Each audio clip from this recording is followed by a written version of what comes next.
आज हम SEO के अंदर डिस्कस करेंगे कम्पिटिटिव वेबसाइट एनालिसिस का। कम्पिटिटिव वेबसाइट एनालिसिस जो है उसके अंदर हम सर्च और एनालिसिस दो मुख्य भागों को हम लोग क्या करते हैं, शामिल करते हैं। तो एक तो हो गया सर्च करना और एक हो गया एनालिसिस करना। इसके द्वारा हम किसी भी वेब पेज को वेब मार्केटिंग के अनुसार इम्प्रूव कर सकते हैं। मतलब हमें क्या मार्केटिंग करनी है उसके अनुसार हम उसको इम्प्रूव कर सकते हैं। हमारी कुल मिला के हमारी वेबसाइट जो है वो अच्छी डेवलप होनी चाहिए। तो हमें ये भी देखना पड़ता है कि कंपटीटर का भी हमें एनालिसिस करना पड़ेगा कि हमारी वेबसाइट के अलावा वाली जो वेबसाइट है उसकी क्या स्थिति है। और हमें ये भी ध्यान रखना पड़ेगा कि हमारी वेबसाइट यूज़र फ्रेंडली होनी चाहिए। तो ये कैसे काम करेगी, SEO मैट्रिक्स के अनुसार काम करेगी। तो कुछ टूल है जिनका उपयोग हम लेंगे, URL पे लेंगे। URL तथा टारगेट कीवर्ड का हम लोग ध्यान रखेंगे। मतलब कोई भी वेबसाइट अगर आप लोग अपलोड कर रहे हैं या बना रहे हैं तो आपको उसमें इस चीज़ का ध्यान रखना है कि उसकी URL क्या है, यूज़र को क्या वो समझ में आ रही है, क्या उसका कंपटीशन किससे हो रहा है, कीवर्ड ऐसे कौन से हैं जो कि हमें उसके अंदर यूज लेने चाहिए। इसी तरह से अगर हम लोग बात करते हैं कि कुछ जो है इम्पोर्टेंट स्टेप्स अगर हम लोग यूज करेंगे तो हमारी जो वेबसाइट है वो कंपटीशन को कम कर सकती है। Find out your SEO competitor. हमारे सबसे पहला काम क्या होगा, सबसे पहला काम ये होगा कि जिस कीवर्ड पे हम लोग काम कर रहे हैं उस पर और कौन लोग काम कर रहे हैं। और ये भी देखो कि गूगल के कीवर्ड ऐसे कौन से हैं जो यूज करने से हमारे पेज की प्रायोरिटी दूसरे पेजों की तुलना में बढ़ जाएगी। दूसरी बात, विजिट कंपटीटर साइट। हमें ये करना पड़ेगा कि हमें जो हमारा कंपटीटर है उसकी साइट को हमें देखना पड़ेगा, उसकी क्वालिटी को देखना पड़ेगा, उसकी क्वांटिटी को देखना पड़ेगा। जब हम उसकी क्वालिटी को, क्वांटिटी को देखेंगे, उनके कीवर्ड को देखेंगे, तभी हम हमारे वेबसाइट के पेज पर ध्यान दे सकते हैं। और वही वेबसाइट हमारी वेबसाइट को प्रोफेशनल बना देगी। और इसके लिए हमें एफ़र्ट करने पड़ेंगे। तो एफ़र्ट करने का मतलब क्या हुआ, एफ़र्ट करने का मतलब ये हुआ कि जो भी हमारे जो URL है, हमारी वेबसाइट जिसके ऊपर बनी हुई है वैसी और कैसी वेबसाइटें और बनी हुई है, उनका आखिर कैसे काम कर रहा है, उसमें क्वालिटी क्या है, उनकी क्वांटिटी क्या है, इन सब चीज़ों का हम लोग ध्यान रखते हैं। फिर है चेक कंपटीटर बैकलिंक। हमें ये भी देखना पड़ता है कि हमारे जो कंपटीटर है उनके बैकलिंक क्या है।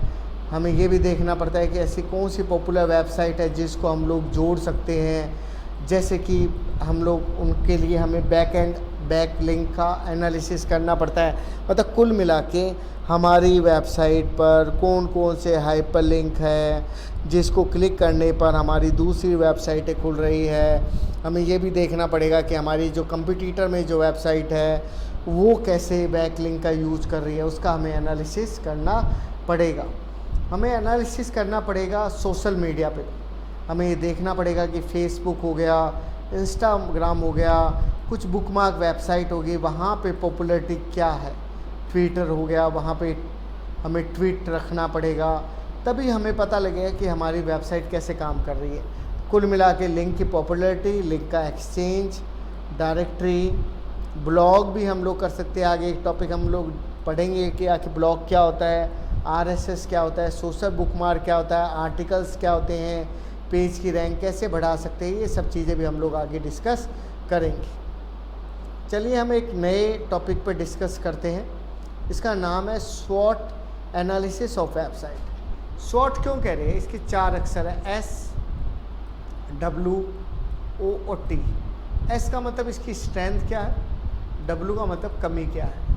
स्ट्रेंथ कैसे बढ़ाएंगे, आप ये देखेंगे कि कंटेंट अच्छे है क्या, यूज़र फ्रेंडली है क्या, साइन अप तुरंत हो पा रहा है क्या, लोग तुरंत हमारे लॉगिन कर पा रहे हैं क्या। जैसे आप लोग नहीं देखते कि कई वेबसाइट होती है उसमें सीधा फेसबुक से लॉगिन हो जाता है। आपसे पूछते हैं कि आपने फेसबुक अकाउंट बना रखा है, कि आपने गूगल का अकाउंट बना रखा है, बस उसका यूज़र नेम पासवर्ड डालो और सीधा लॉगिन हो जाए। क्यों? ताकि यूज़र को जितना परेशानी कम होगी वो उतना ही वेबसाइट को पसंद करेगा। होस्टिंग सर्विस को वो देखता है कैसे हमारी अच्छी सर्विस दी जा रही है कि नहीं दिया है। कमी क्या होती है?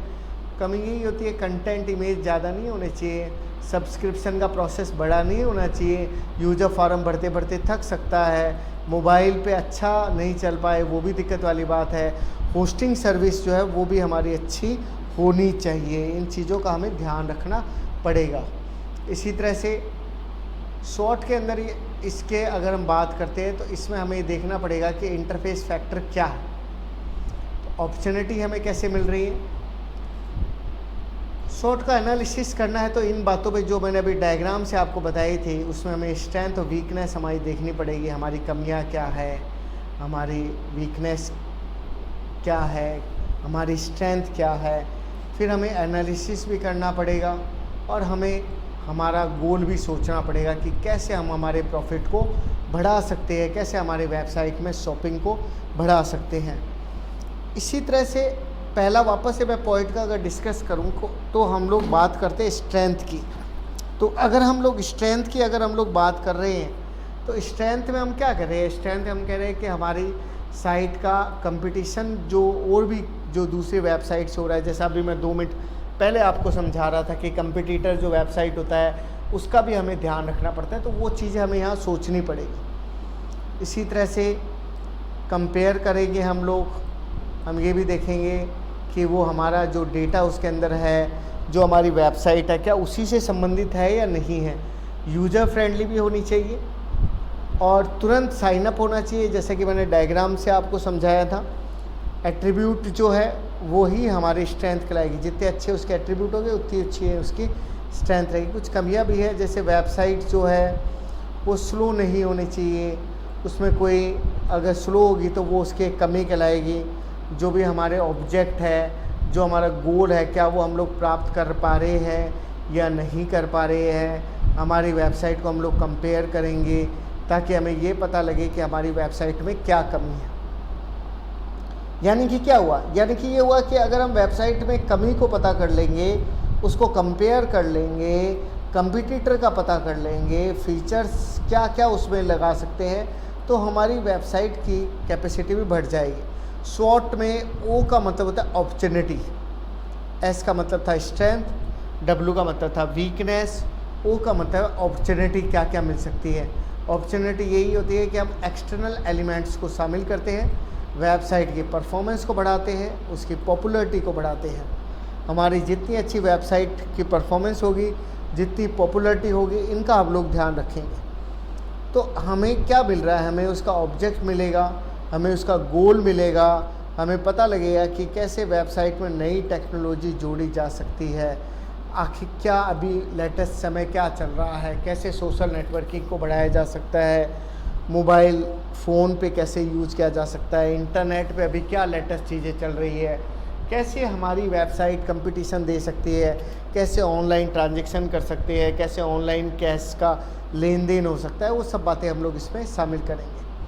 और टी का मतलब होता है थ्रेड्स। थ्रेड्स में क्या होता है? थ्रेड्स से होता है कि हम जो भी हमारे गोल अगर हम लोग प्राप्त करना चाह रहे हैं तो हमें थ्रेड्स का पता होना चाहिए, हम गोल को कोई रोक ना सके। ये अगर थ्रेड्स अगर होंगे तो ये हमारी एक तरह से क्या हो जाएगी? कमी हो जाएगी। अब अगर हम लोग बात करें तो सॉफ्टवेयर जो भी उसमें है वो ओरिजिनल होने चाहिए, रूल रेगुलेशन शामिल होने चाहिए, कस्टमर के आइडिया फीचर शामिल होने चाहिए, ताकि हमारे इसके अंदर थ्रेड्स जो है कम से कम रहे, कमियां जो है वो कम से कम रहे।